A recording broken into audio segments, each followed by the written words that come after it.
ADC में हमने बहुत बिल्स पास किए हैं। कस्टमरी लॉ का बिल पास किया है, हमने एक्सपेंशन का बिल पास किया है, लैंड रेवेन्यू का बिल पास किया है और वो गवर्नर के पास पिछले 1 साल से 8 महीने से पड़ा हुआ है।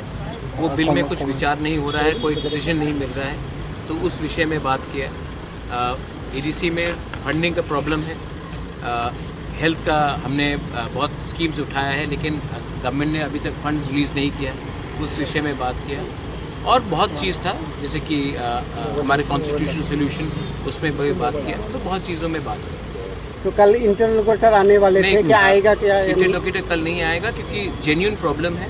मणिपुर में सिचुएशन बहुत ही ख़राब है और इंटरलोकेटर से भी मेरा बात हुआ है, सीएम का भी बात हुआ है ए.के. मिश्रा जी से, और वो थोड़े दिन के बाद आएंगे। उन्होंने मुझे 2 बार आज फ़ोन किया और रिक्वेस्ट किया कि मुझे थोड़ा समय दीजिए क्योंकि मणिपुर में सिचुएशन बहुत ख़राब है और उनको इमीडिएटली मणिपुर जाना पड़ रहा है। जैसा मणिपुर का प्रॉब्लम में थोड़ा सा शांति होगा, वो अगले हफ्ते या थोड़े दिन के बाद आकर हमसे सबसे, not only with me, with IPFT, with समाजपति, विद मुख्यमंत्री, सबसे मिलकर बात करेंगे। सर, और जो 10 तारीख को आप जाने वाले थे होम मिनिस्टर से? मैं 10 तारीख को होम मिनिस्टर से दिल्ली में मिलूँगा। सर, जो विषय में बातचीत हुआ, सीएम सर का लेके सीएम साहब से आप डायरेक्टली पूछ लीजिए उनका क्या रिप्लाई था।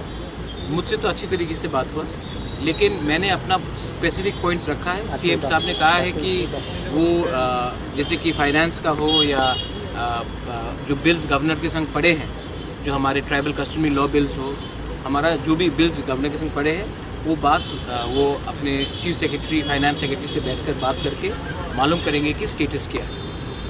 Thank you. Thank you.